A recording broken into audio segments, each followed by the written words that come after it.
ici Jivan, directeur de l'Académie québécoise d'Ayurveda et d'Espace Ayurveda.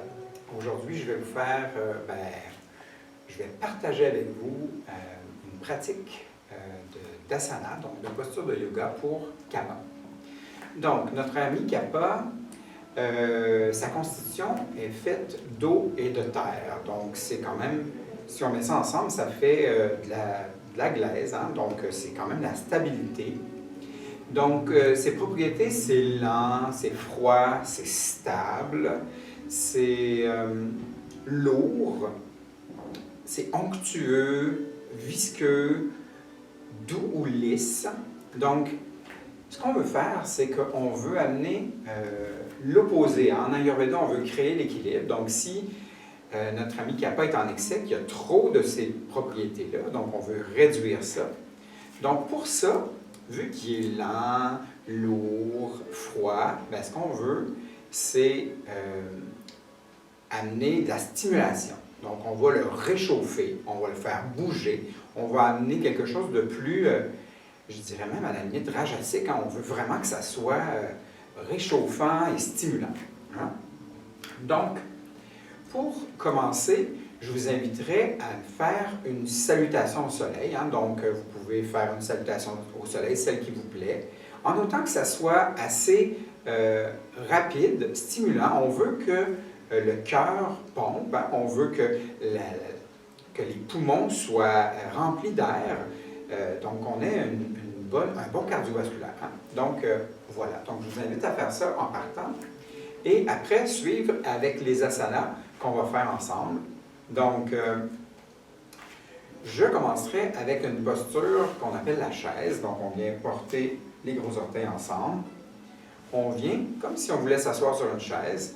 Donc, je vous informe que cette pratique est pour les débutants. Donc, si vous êtes yogi avancé, bien, suivez les concepts, les principes, comment on veut s'attarder sur tel truc, mais allez dans votre posture plus avancée. Nous, on va faire des postures débutantes. C'est bon? OK. Donc, la chaise. On veut s'asseoir. Donc, on garde les genoux collés ensemble. On rentre le nombril. On vient s'asseoir et on monte les bras vers le ciel. Donc, on reste dans cette posture-là. Éventuellement, ça va créer un peu de chaleur. On n'oublie pas de respirer.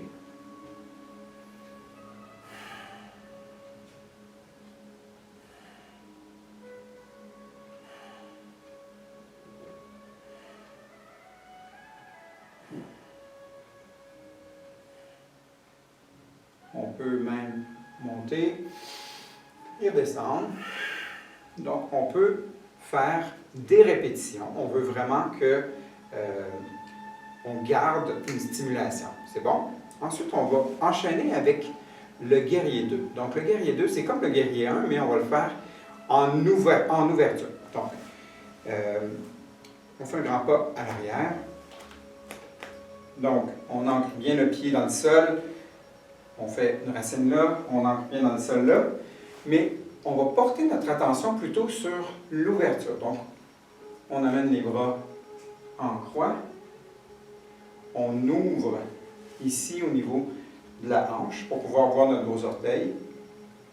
Puis là, on est comme un guerrier qui vole. On veut vraiment amener plus d'éléments air, mais on ouvre au niveau du cœur et des poumons, hein, parce que notre ami Kapha se situe au niveau de l'estomac et les poumons sont aussi un organe Kapha. Mais on va être fiers, hein? C'est important. N'oublie pas de respirer.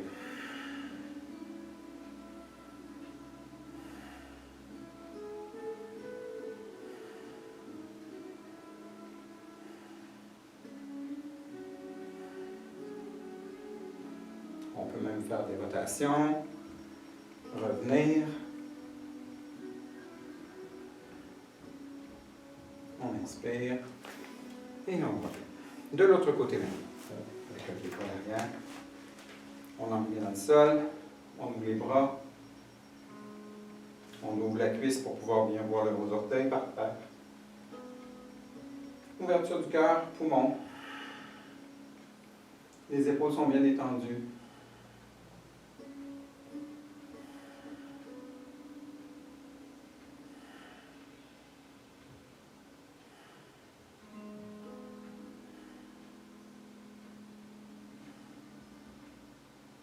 On peut faire une rotation.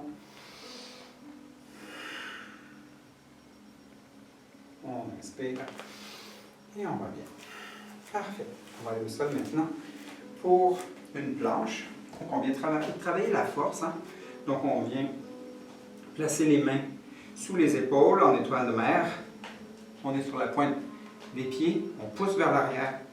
On fait une belle ligne avec notre dos. On rentre les abdos et les fesses.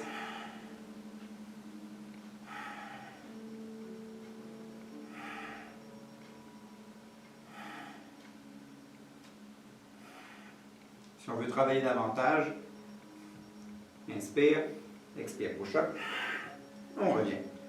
Donc, on ne fera pas ça trop aujourd'hui parce qu'on fait débutant. Donc, on fait des planches, on veut vraiment travailler cette force-là qui va augmenter notre métabolisme, on va créer de la chaleur. Donc, ça va être très bien pour notre ami Kappa. Donc, les prochaines postures, c'est chien tête en bas et tête en haut. Je les mets ensemble parce que j'aime bien qu'on les enchaîne pour pouvoir créer plus de mouvement, donc plus de stimulation. Donc, chien tête en haut. Inspire. Expire, on roule sur les orteils, chien tête en bas.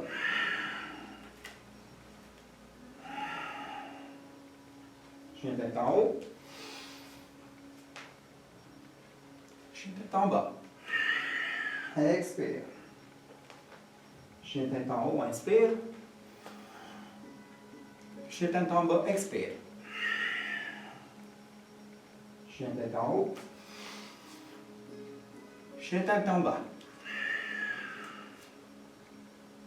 Chien tête en haut. Et chien tête en bas. Parfait. Donc, on peut en faire autant qu'on veut pour pouvoir créer de la chaleur, hein, parce qu'il y a beaucoup, l'élément eau est très très présent et froid, donc il garde comme un glaçon. Bon, je ne dirais pas que c'est un glaçon, mais je veux dire, ça garde son eau, donc la chaleur va aider à transpirer, donc à perdre de l'eau, donc à s'assécher un peu, ce qui est très bon pour notre ami Kappa qui garde toute l'eau en même temps. Donc, prochaine posture, on va travailler au niveau, même si il est situé dans l'estomac, les poumons, donc on veut quand même aider la digestion. Donc, si on travaille au niveau de l'intestin grêle, pour pouvoir faire que ça va rentrer dans le côlon, bien, ça va aider à dégager l'estomac. Donc, on veut travailler aussi l'estomac. On va faire l'arc. Donc, on se place à plat ventre et on vient chercher nos pieds. Donc, on inspire, on monte. On tire en tirant les pieds vers l'arrière, automatiquement, les épaules vont monter. Et on garde la posture. On respire.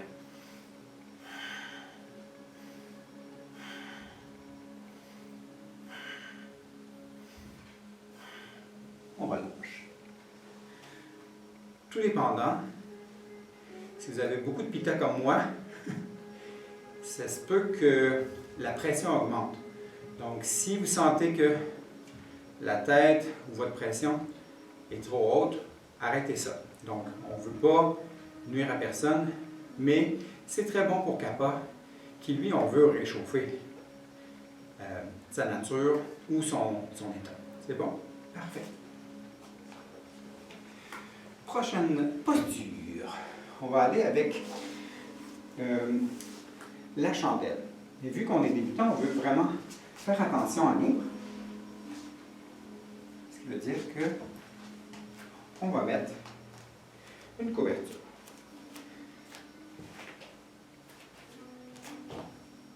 Donc, moi je l'ai mis très épaisse, mais vous pouvez la mettre plus mince. Le but, c'est plutôt de garder les épaules sur la couverture et de mettre la tête juste en bas.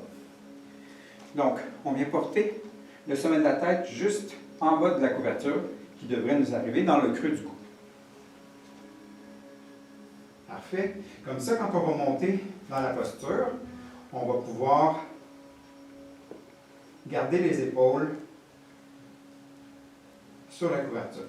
Donc, doucement, on va amener les jambes vers l'arrière pour pouvoir monter sur les épaules. Donc, moi, je vous invite à commencer par la demi-chandelle. Donc, les pieds, les jambes en angle, au lieu de monter dans la posture complète. Commencez par la demi-chandelle. Doucement, on vient s'accoter les mains sur les hanches ou dans le dos, comme vous le sentez. Et on n'oublie pas de respirer. Donc, vu que notre ami Kappa a tendance à vouloir rester dans sa zone de confort, les postures inversées sont l'idéal pour l'amener à l'extérieur de sa zone de confort. Donc, voilà pour la chandelle. On peut redescendre et on roule. Donc, soyez vraiment prudent à garder le menton quand vous redescendez, quand vous sortez de cette posture, parce qu'on ne voudrait pas que vous vous blessiez. Donc, vu que vous n'avez pas de professeur de yoga avec vous, soyez vraiment doux et gentil quand vous faites une pratique inspirée d'une vidéo. Donc, voilà, c'était la posture de la chandelle. Mais vu qu'on a travaillé dans cette posture-là, on va faire une posture contraire. Donc, on veut vraiment... C'est toujours l'équilibre avec l'Ayurveda. Donc, si on va dans un sens, on va aller de l'autre côté pour pouvoir travailler l'étirement contraire. Donc, on va faire le poisson. Donc, pour faire le poisson, on peut venir placer soit les mains à plat comme ça. Il y a d'autres personnes qui vont les mettre sous les fesses comme ça. Et on vient glisser la tête vers l'arrière pour pouvoir placer le sommet de notre tête au sol. Donc, on est en appui sur les fesses et sur le sommet de la tête pour pouvoir étirer du côté contraire de la chandelle. On ouvre le cœur en même temps. On peut placer les mains ici comme vous le sentez. Et pour sortir de la posture, les mains sont vraiment comme au début. Et on va monter sur les coudes pour ramener le menton et sortir doucement de la posture du poisson. Parfait. OK. Donc, pour Kappa, on veut vraiment que ça bouge. Hein? Donc, on ne va pas commencer à prendre une pause entre chaque pour pouvoir faire redescendre la température. On veut vraiment que le feu soit dans la place. Donc, on va continuer avec l'éclair, qui est un peu comme le bateau. On va emmener les bras en parallèle aux jambes. On veut vraiment demander plus d'effort. Et on n'oublie pas de respirer.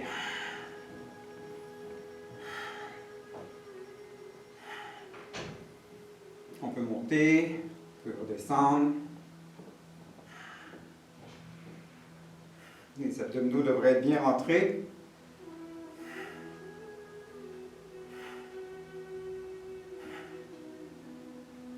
Et doucement, on va redescendre. Donc, vous pouvez redescendre, remonter, redescendre, en faire quelques fois pour pouvoir, comme je vous ai dit, bien stimuler notre ami Kappa. Donc, prochaine posture, la torsion. Les torsions sont bonnes pour tout le monde.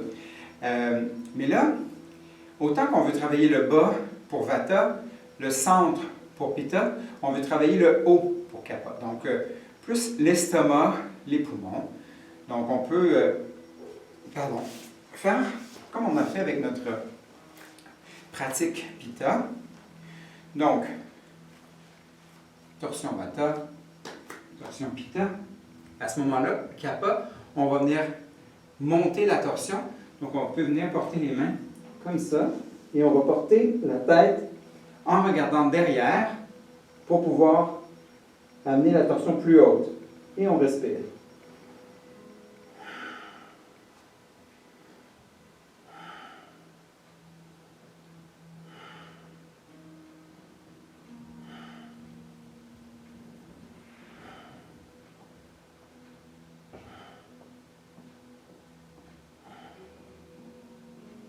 Inspirons, pose dans le sol.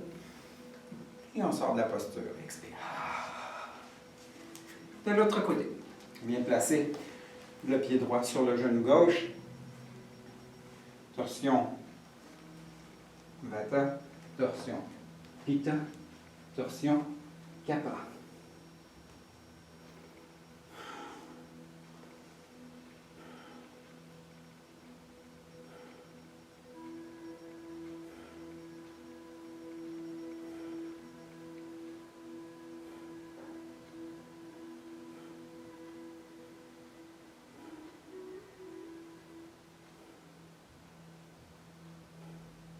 On inspire, on pose dans le sol et on sort de la posture. On a bien travaillé. Maintenant, on va faire un Shavasana. Mais comme si vous avez vu les autres vidéos, notre posture de Shavasana pour Vata, on va mettre le petit coussin, on va mettre les couvertures, on peut même mettre un coussin sous la tête. On veut vraiment le tenir au chaud, douillet. Notre ami Pitta, on veut qu'il soit confortable, mais pas la couverture parce qu'il est déjà chaud. Mais notre ami Kapha, lui, il peut dormir n'importe où. Donc le confort, c'est lui. Et non pas, on ne veut pas l'amener dans un confort davantage qui va augmenter le fait que lui, il est déjà confortable. Donc ce qu'on peut faire, c'est l'amener à ne pas s'endormir, parce que lui, il peut s'endormir n'importe où. Donc à ce moment-là, ce qu'on peut faire, c'est au sol, tout simplement, les jambes légèrement écartées, les bras aussi, et on le laisse s'étendre tout doucement pendant quelques minutes pour que lui aussi puisse récupérer de sa belle pratique. Cette belle pratique stimulante, réchauffante, qui travaille au niveau des poumons, de l'estomac, toute la circulation lymphatique sanguine, la respiration, prendre de l'expansion au niveau des poumons. Donc on peut le laisser se reposer quelques instants, mais pas trop longtemps. On veut juste qu'il se refroidisse un peu, mais qu'il reste en mouvement pour le reste de sa journée. On ne veut pas qu'il entre dans un état de sommeil. Donc on veut vraiment garder cette belle énergie qui va le stimuler, qui va le réveiller. Voilà. Donc ça ressemble à ça. Donc, pour sortir de la posture, on peut plier une jambe, on tourne sur le côté, on pousse dans le sol et on vient s'asseoir. Donc, voici quelques principes pour la pratique Kapha.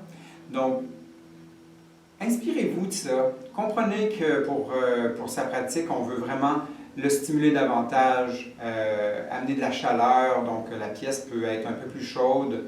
D'ailleurs, c'est le seul qui peut avoir une pièce plus chaude parce que Pitta, c'est pas très bon. Puis pour Kapha, pour Vata plutôt, ça risque de le déshydrater davantage vu qu'il ne garde pas beaucoup d'eau, lui. Donc, mais notre ami Kapha, on peut le faire transpirer, il n'y a pas de souci.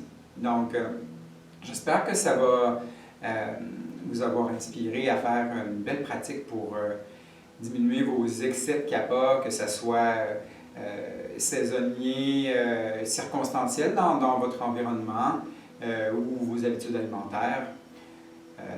Voilà. Donc, merci d'avoir été avec moi. Merci d'avoir pratiqué peut-être avec moi. Donc, je vous souhaite de prendre soin de vous, qui est important. Merci.